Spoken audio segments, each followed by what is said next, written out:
Hey everybody, it's Monday, June 7th, and welcome back, or welcome for the first time to H&J Talk Sports. I'm your host, Joe Riggy, and the other host who was too good to join us last week, but is back for another round, Harry Baxter. Hey, what's going on? Not a lot, Harry. Since you've been gone, the Penguins have lost, and you left the rest of us to deal with that last week. You decided to go to Hawaii and just, I imagine, drink a bunch of fruity drinks and swim. That's about right. Forget all your troubles. Mm-hmm. So, but back like new. Pretty terrible back here. But ready to go. What are you gonna do? Yeah. So, welcome back, everybody. Penguins lost. We talked about it last week. It sucks. Playoffs continue. We got Steelers OTAs going on right now, though, and I'm over the Penguins. I'm ready for football season. I'm just not dealing with any hockey right now. We got an exciting week. Before we get into everything, I want to say thank you to everybody for participating in my social experiment on Instagram. You got us from 50 followers to 60 followers in a week. We got 10 or 11 followers just because you guys responded, which was awesome. So thank you for that. And welcome to the party. But Harry told me he's kind of upset because he feels like he wasn't here and we got all these new subscribers. So he's feeling left out. So I need you guys to show him some love. We got to at least match what we did last week since he's back, but better would be better, right? Yep, for sure. Yep. We're on our way. Hopefully 100 by football season. 100 by football season. Look down in the corner. That's how many we got left. I think it's this corner. I always do it backwards. It flips. Yeah, that's how many we got left. We're getting close, guys. We're going downhill now. But let's get into something. Harry, you weren't here last week, so what do you think of the Penguins losing again in the first round? Disappointing. Very disappointing. Yeah. I think it's Jari. Jari played so well. And what was it, game 5? Yeah. Until he made that terrible pass at the end. Mm-hmm. And he had played well, and then he didn't play good the last game. And he played really well the game before that. He was shut down. Game 5, he was pretty solid until that pass. It's like that affected him mentally, and he was out of it. It's a shame. I think another wasted year, and then another year of Crosby and Malkin gone. Yeah, but not really anything. And then we found out Malkin had knee surgery. He was playing on a bad leg, which we actually got a question from one of you guys about that. We'll get into that. So I'll save that for the end of the show when we do our viewer questions. So stick around for that. But yeah, Penguins lost. So last week by myself, when I was talking about it, I talked about how, it's what happens every year, right? Penguins lose, Steelers lose, whoever your team is, when they lose, everyone goes on social media and talks about fire the coach, trade this guy. Every year, it's the same thing, right? If it's not with Malkin, every year after the Penguins lose for the past decade, you've heard trade Malkin and Letang. Pittsburgh, it's the same. With the Steelers, it's the same thing. Ben usually gets it. Whoever else is doing bad that year got it. Juju got it last year. It's every year. But last week I gave my thoughts. I said, I think it would be kind of dumb to blow this team up. You have almost everyone under contract. You got first place in the division. So what I said, I think they'll keep mostly the team intact. I said, despite what everyone thinks, I think they'll keep Jari. I think they will bring in another goaltender as some insurance, but they will keep Jari. And I said, the only significant moves I think they'll make is I think they'll add some toughness, maybe. Try to get some grit on your bottom 6. Penguins general manager, Hextall, had a conference last week, and he basically said the same thing I said on the show last Sunday. He said they're not going to do much. He gave his confidence in Jari. He said he'd like to add some size, so he basically said the same thing I did, and I think that's what they're going to do. I'd be surprised if they blew anything up. I think everyone comes back, almost everyone. We got a few players to sign. You're going to lose someone significant, semi-significant in the expansion draft to Seattle. We'll wait a week or two and we'll go over that. I'll talk about who I think they'll protect, who you might lose. Spoiler alert, I think you're either going to lose McCann or Zucker, maybe. So, I don't know. We'll look at it. What do you think of the rest of the playoffs, Harry? It's been all right. There's been some good games. The Islanders have been playing tough with the Bruins still. That's surprising me. Tampa Bay's look good. They're beating the Hurricanes. They're That's surprising me right too. now, I think. Mm-hmm. Colorado and Vegas. It's a good series. It is a good series. Started off kind of surprising. Colorado jumped them the first game. Well, the first game, for some reason, they decided to not play Fleury, who played every single game in the first round and was stellar. I mean, it's not like he was bad and he wasn't hurt. So that was a kind of confusing decision by the coach to start Robin Lehner in the second round, and he got blown up. Yeah. Let's see. Interesting. I think there's a lot of teams that can win. Yeah. Yeah. The one thing I will say, I gave you guys my picks last week. Everything's a lot closer than I expected. I said 4 or 5 games for Vegas. I said I think Colorado's got it, but Fleury could probably steal a game, maybe 2. I'm surprised New York and Boston is 2-2. And I'm surprised Tampa Bay has blown out Carolina. That's kind of shocking. I went against my gut again and went with Carolina, and it was biting me. So I don't know. In your opinion, when your team loses to somebody, football or hockey, and they go on to the next round, you see New York and Boston, does it make you feel better that it's 2-2? Make me feel better? Yeah. No. No, it doesn't do anything? It makes zero difference what happens afterwards. I guess. I don't know. Makes me feel like we didn't lose to maybe a horrible team. Maybe they're good. I don't know. Yeah, I don't know what you do with that one. Yeah, we got a few questions from you guys about the Penguins, so we'll talk a little bit more about those because it's kind of the other stuff I wanted to address. So you guys had some good questions, and we'll talk about those at the end. Let's get into the Steelers. It's getting close. People are practicing. Yeah, season's coming. It's exciting. Couple months. Yeah. And I'm very surprised. I have a question for you, but let's go over my reasoning for this question first. A usually stoic Ben Roethlisberger gave his first interview, and he was very complimentary to Dwayne Haskins. We've never seen this from Ben before. He almost snubbed Mason Rudolph. Does it mean anything that he's been so? He said Dwayne Haskins probably has the nicest pass he's ever seen. And he said he could throw a pass through a car wash and the football wouldn't get wet. No, I don't think it means anything. Does it mean, I don't know. Does it mean he feels like this is the guy that could replace him? No. You don't think? He's probably feels like this guy's definitely not replacing him. You think that's what it was? No, I don't think that. I don't know. Dwayne Haskins, he's still a couple years removed from being a top 15 pick.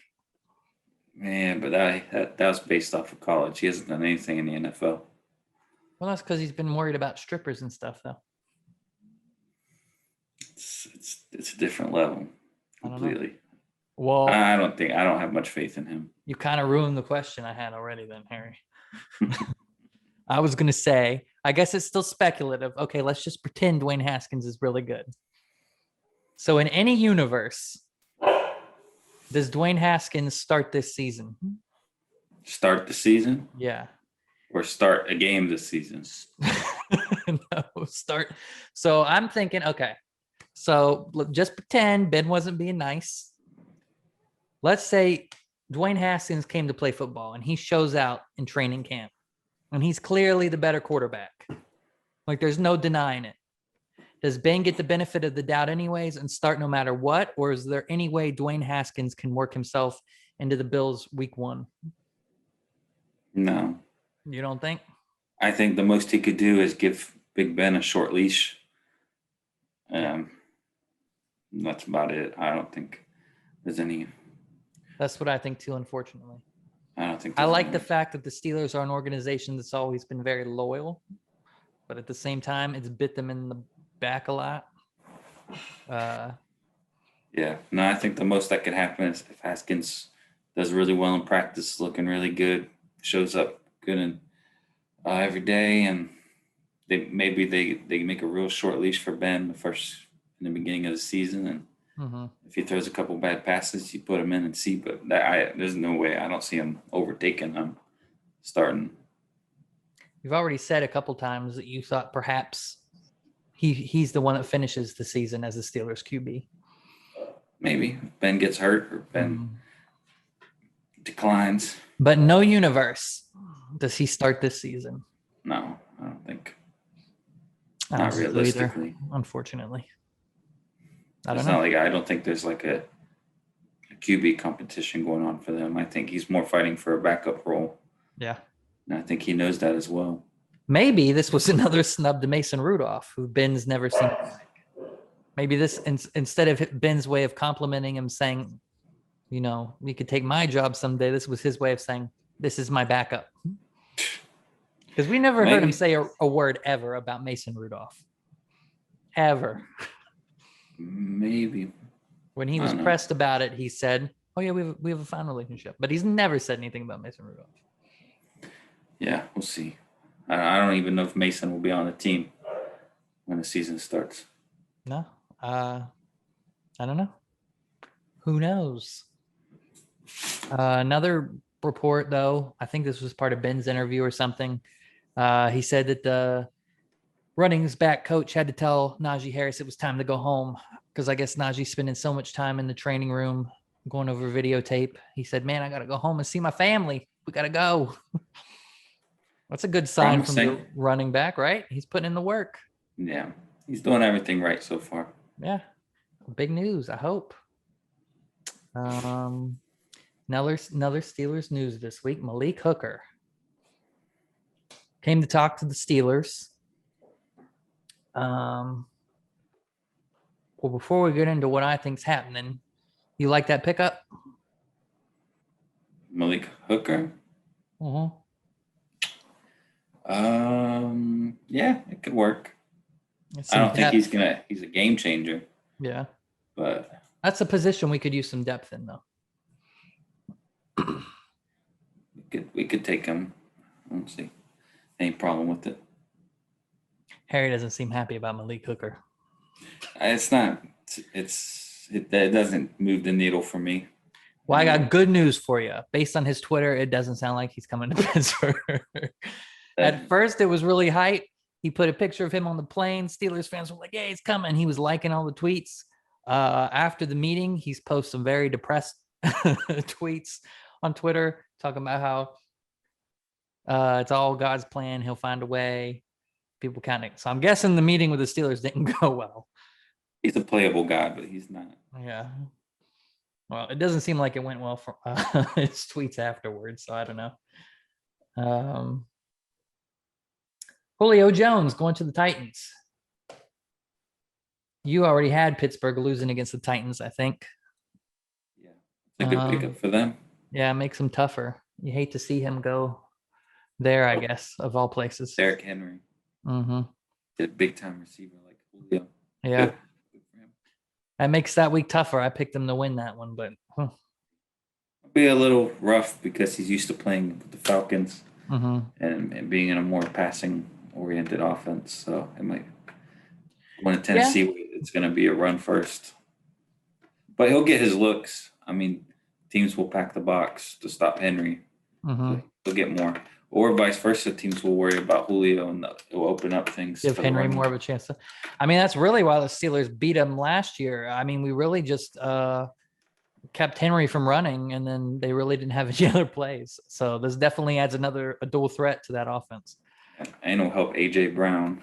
He's a good receiver, so he won't have to go against the number one guys anymore. Titans got more dangerous. It's getting tough in these streets. It'll be tough. They're a top team in the AFC for sure. Yeah. I don't know what to do with that one, but I'm excited. Let me know in the comments if you guys are excited for football season and what you're most excited for. What are you looking forward to? What are your questions? What do you want to know about this team? Harry, you got any questions about this team? Steelers? Yeah. What's your biggest question going into the season? Health. All the stuff we've been talking about. What's the biggest question mark for you? What are you like? I just don't know. I don't know. I just want them to be healthy. If they're healthy, then they could surprise people. I think they will surprise people. Especially with the defense. Last year, I want to see Devin Bush play the whole year. Yeah. Because he's promising and he needs to play. He's a big time player. I want to see TJ Watt. I want to see them all healthy. My biggest question. I want to see the new offense. Yeah. I've heard good things. I mean, people have been talking Matt Canada up so far. Talking about his complex playbook. I heard he's got a lot of motion to try to detect the other team's defense in his plays early on. It's exciting. Mm-hmm. Ben said he's got a lot to learn. It's a challenge for him, but he's excited about it. So my biggest question is losing Bud Dupree still. I think the offense, I like it with Matt Canada. I like it with Najee Harris. I still think Ben's got it enough to be one of the better quarterbacks in the AFC. I don't know how the defense is going to respond without that dual pressure. Can Alex Highsmith step up? That's my big question. Yeah. Your dog really wants to be on the podcast. He's jealous. He's going crazy. Like, you've been in Hawaii for all this time and you come back and you're locked in your room. It's ridiculous. Calm down, Max. Calm down. We're almost done, Max. What else, Harry? Well, we record this on Sunday, like you know, so we're like 2 hours away from the Paul brother, whichever one it is. I get him confused versus Floyd Mayweather, so that's exciting. Is it? I don't know. I don't know how people are going to pay to watch that. They will. I'll be very upset if I don't know. This is like if they beat Floyd Mayweather, these brothers are going to be insufferable moving forward. I have zero desire to watch it. More insufferable. Even the other one just signed on to fight Tyrone Woodley. That fight I'll watch. That fight seems more interesting, but Mayweather and the Mayweather thing. I mean, you think Floyd Mayweather this would be easy, right? It will be easy. The Paul brother has like 20 inches and 100 pounds. I don't know the weight. Yeah, but they're bigger. It's got to be easy. If by some miracle Floyd gets knocked out, I quit life. Like, I can't take this with these kids anymore. He won't be able to get a shot. A clean shot like that. And I hate which one's fighting. I get him confused. Which one's fighting Woodley? Jake Paul. The Jake guy. I got to give him some credit though. And I hate to do this because he's so obnoxious. He's been kind of an advocate for UFC fighters not getting paid lately. Have you heard this? I have, but I think it's more of just him trying to get under Dana White's skin than it is him actually caring. But what's the point of getting under Dana White's skin? But is he right? I mean, I think he's right though.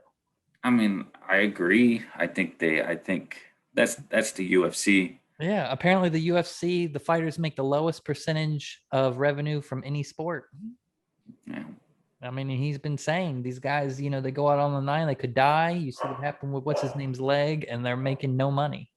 I mean, all these fighters are making more versus Jake Paul than they've ever made in their biggest fights in the UFC. The UFC they have a monopoly on the sport right now. I mean, they need to unionize. We're the Players Association. You hear about the top guys not making a ton of money and the top guys that can get paid, you know. I think people are starting to turn. I mean, we've seen it kind of, I think it's John Jones has kind of been beefing with Dana about it lately. Yeah. John, I don't know. They should just pay him. They can pay him. They can afford him, but yeah. But Dana doesn't want to. He doesn't want to pay anybody. He's selfish. Well, once you start doing that, you got, it's not a one-time thing. It opens up doors to all kinds of other things. Well, I mean, I see that, but too, I think the UFC, it was structured this way back when it was still very small, but it's like, it's huge now. It's bigger than boxing. So I think at this point you have to look at that and say, man, we have some real superstars that we need to take care of. think it's bigger than boxing yet. I like it better. I don't know than anyone boxing. that watches boxing anymore. People watch, but the boxers get paid, so obviously They do there's a lot more money in boxing. But I've heard this too, and I don't know if this is true. I've heard your average boxer does make less than your average UFC fighter. Yeah, But the big, because boxers heavy. really get paid garbage, but the big guys get paid like 10 times as much. So your Canelos, Mayweather, guys like that, they get the purse. But if it's your average mid-level UFC fighter versus boxer, I've heard boxers make less. So there's a lot more boxers. Yeah. Tons and tons of boxing. Boxing has all kinds of issues. UFC kind of, I think Dana knew about those things and prevented a lot of those issues, which is it's good and bad. Monopolized it. It's good because it's bad because he has control and he can pay people what he wants. It's good because he can make people fight each other. Whereas in boxing, you can just run away from each other. That's the big thing that he did that was smart, is he makes all these trilogy fights happen, and there's really no say that the fighters have it. Whereas boxing, we saw with Mayweather and Pacquiao in the prime, they did fight, but Mayweather avoided that fight long till after Pacquiao's prime. He did, and he's known for that. He avoided people. He fought Canelo early. He fought Manny late. He did that. Yeah. His career. So that is the one benefit. Very I feel like if you don't start paying your fighters, and you're starting to see these other places pop up, man, you got Bellator, the other one, they're going to have options pretty soon. So you're going to either want to keep your fighters or you're not. The UFC needs a players union like they have in the other leagues. They do. Where they can get together and they all demand. The problem right now is the big guys are going to say, oh, no, we won't fight until we get paid more.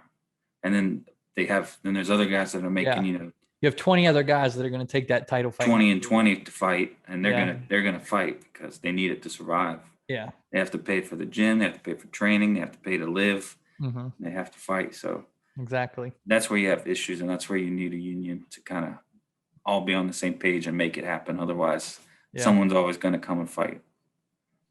The way to do it might be to unionize Bellator or something like that, and then just everyone move over. They try. People say that you should be watching the other promotions to help them. But the issue that you're going to have is you're going to have the big fighters fighting in different promotions, and then they're not going to fight each other. Yeah. So it's tough to say. I don't know what the best solution is. Something's going to happen, though. It's going to change eventually. The UFC is bigger than any fighter right now. So and that's showing what John Jones is. You don't want to fight? All right, we'll get the next guy. Yeah. And John Jones has been on the shelf for, I think, almost 2 years now. And I think he said he's not fighting until 22 or something. Yeah. He's the greatest fighter in the history. And he's amazing. It's worth it. The greatest in history, Harry. He's the greatest in the UFC. I lived through the Silva era, so. He's better than Silva.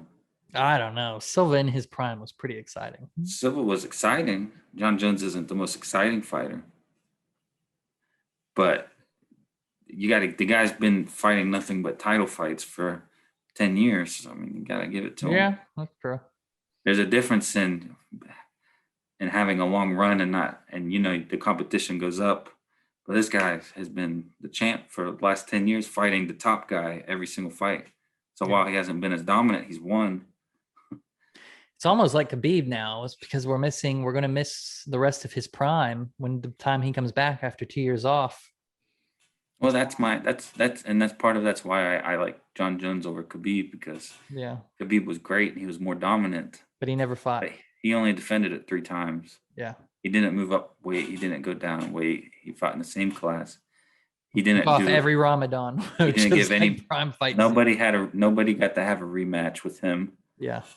So I think he's easily surpassable. Was he dominant? Yeah, but he's easily surpassable. I agree with that. I don't like the fact that we never saw any of those. You could kind of say that he won him so dominantly. It's not like it would be worth it to run it back, but.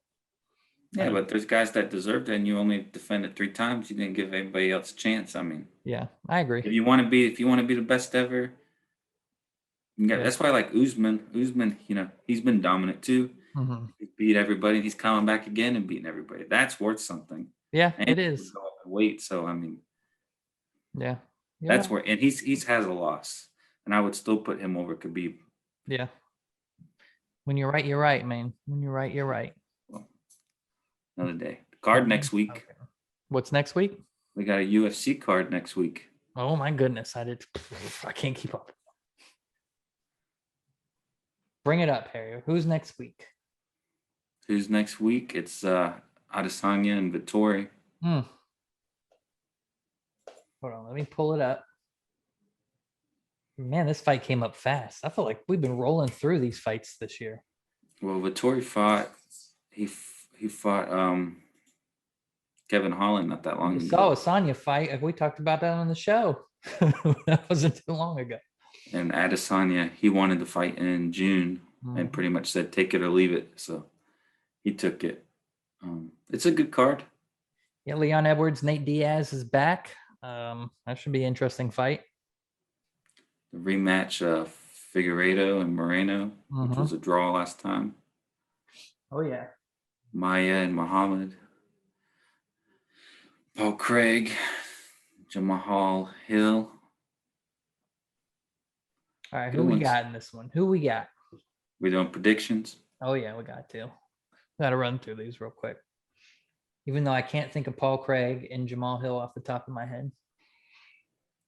I'll go Hill in that first fight. Man, I'll go Paul Craig just to be different than you because I can't remember either of them.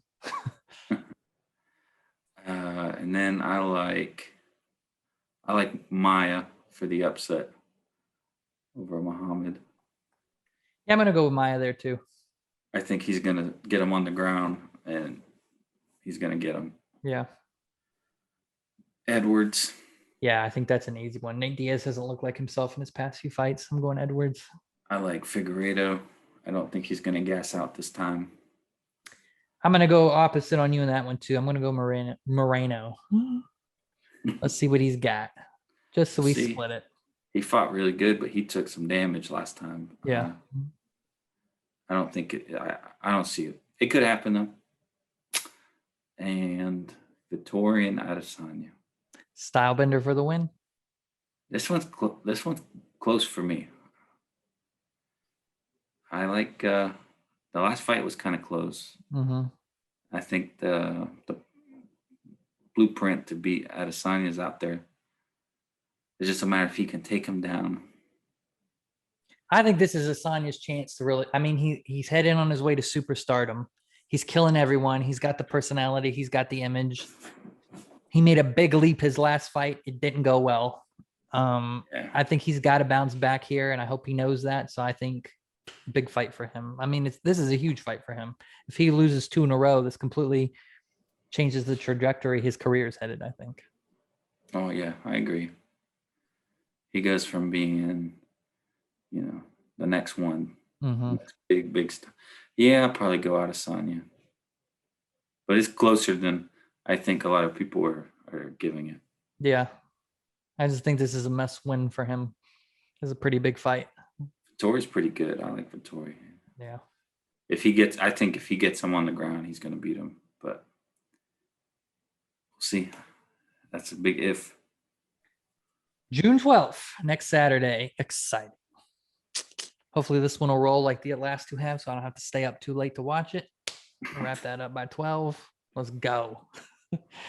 See. Let's wrap this up too. Harry, we got some viewer questions. Guys, thanks a lot. Again, man, the follows on Instagram this week, and then you guys hit us with some questions. So let's answer them for you. First question from C.Rocker 33. Thoughts on Genos surgery and him not being available for the start of preseason or camp? Normally, I would say that's not. Him not being available is not a big deal.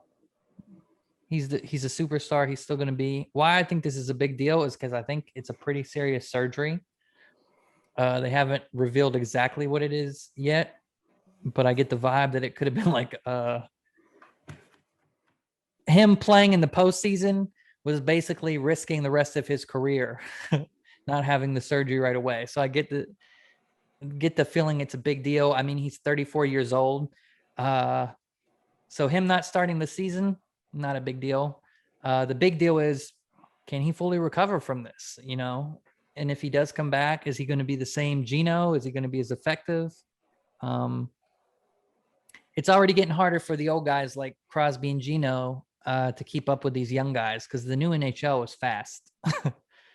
I mean, when Crosby and Geno came in, it was still kind of like it was a transition between the old and new NHL where you had really fast guys, but that wasn't what it was about. It was still a tougher game. It was a grinding game, a checking game.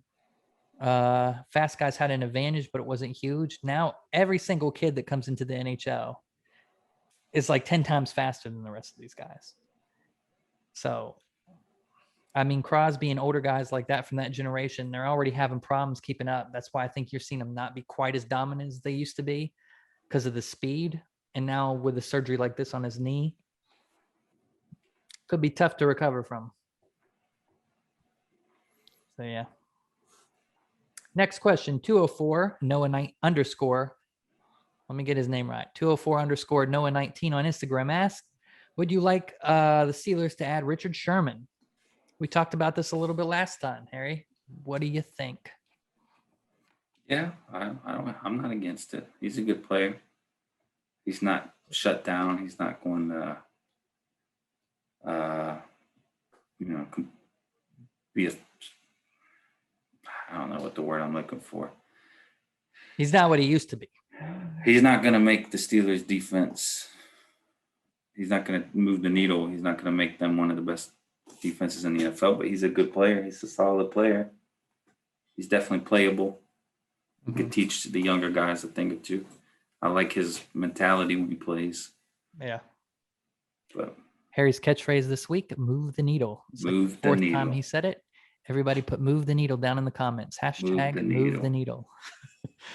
I agree with you, but I disagree with you. He's not what he used to be. I don't think he's a huge upgrade, but I think just because of who he is, his personality, what he brings, I think he could move the needle a little bit.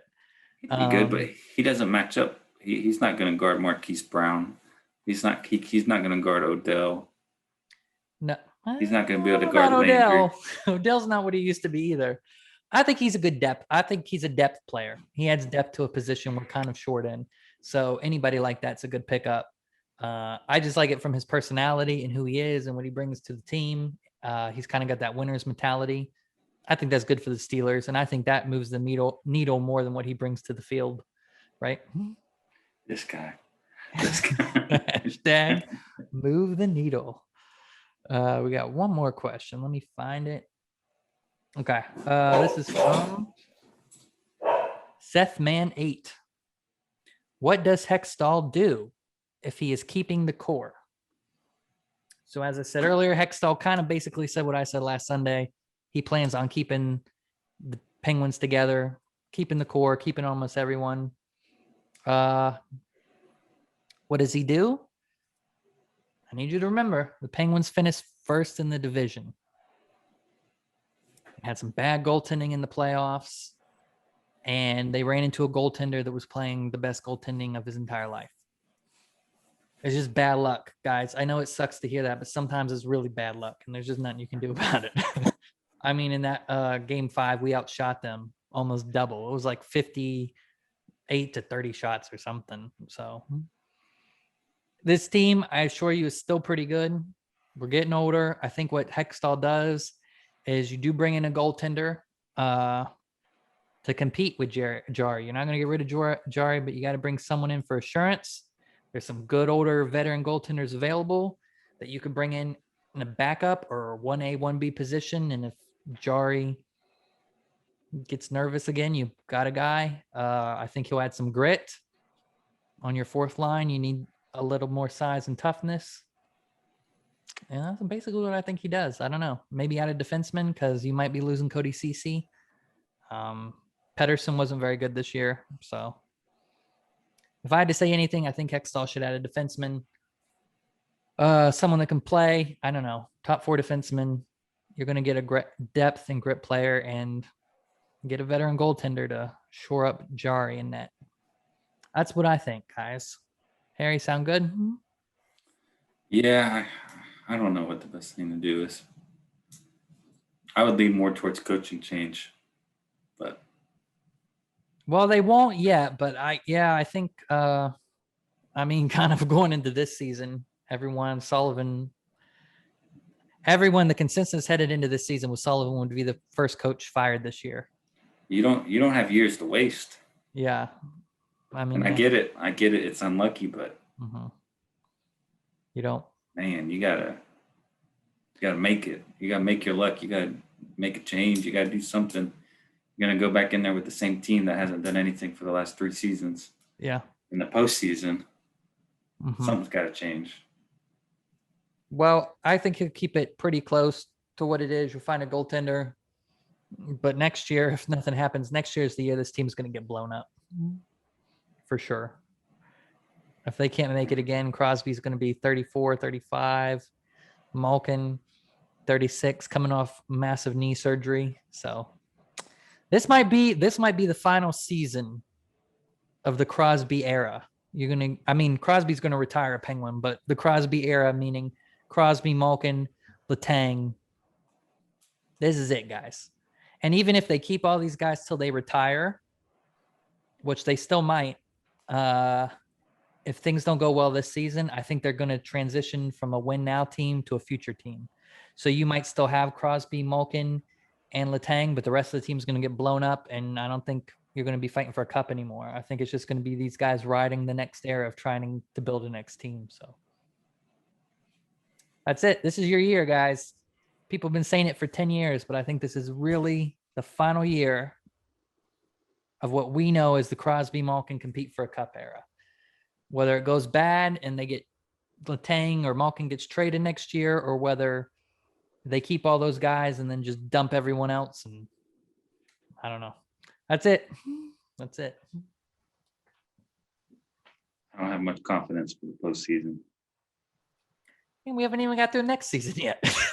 You're already jumping the lack of confidence. Obviously, it doesn't matter. Give it a few games to see what happens. It doesn't matter. You can finish first. You're going out. I told all these people that I'm the negative one, and look at you sitting here. Gotta do something.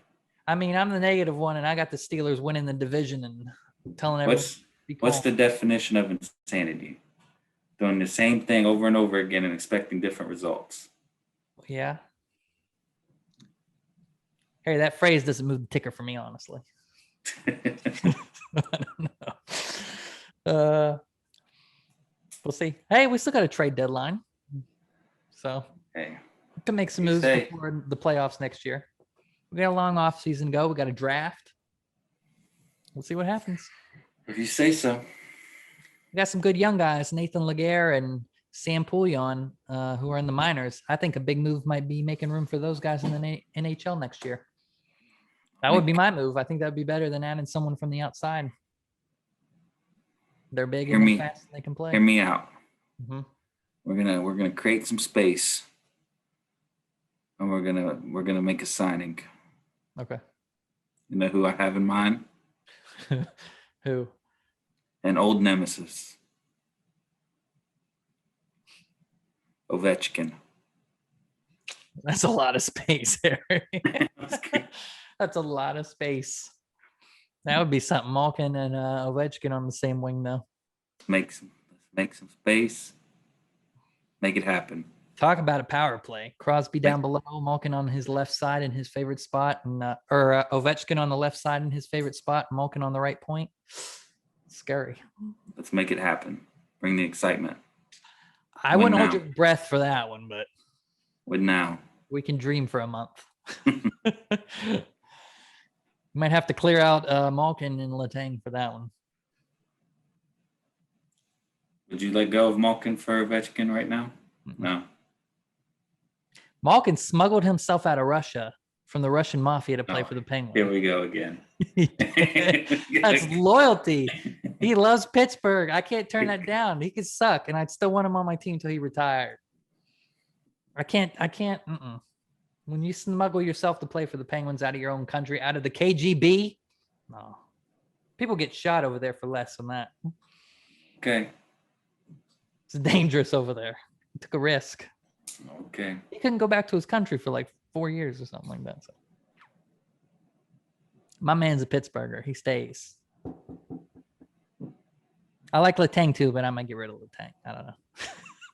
He didn't smuggle out of any countries. We'll see. That's our show, guys. Woo! Hope you liked it today. Hey, we're still working to 100. Thanks for all the subscribers and followers last week. Let's up it this week. Make Harry know that he's appreciated here. So we got to match what we got when he was gone. We need at least 11 this week, guys. Let's go, let's go, let's go, let's go. Next week, talk some more Steelers. Next week, we're going to play 20 questions. We're going to play Get to Know Your Host.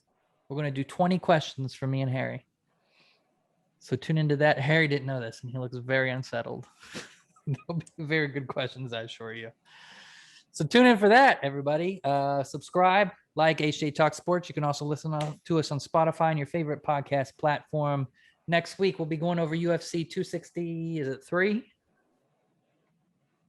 What is it? What's the number? 263. 263. We'll see you guys next week. See you next week. Move that ticker. Move the needle.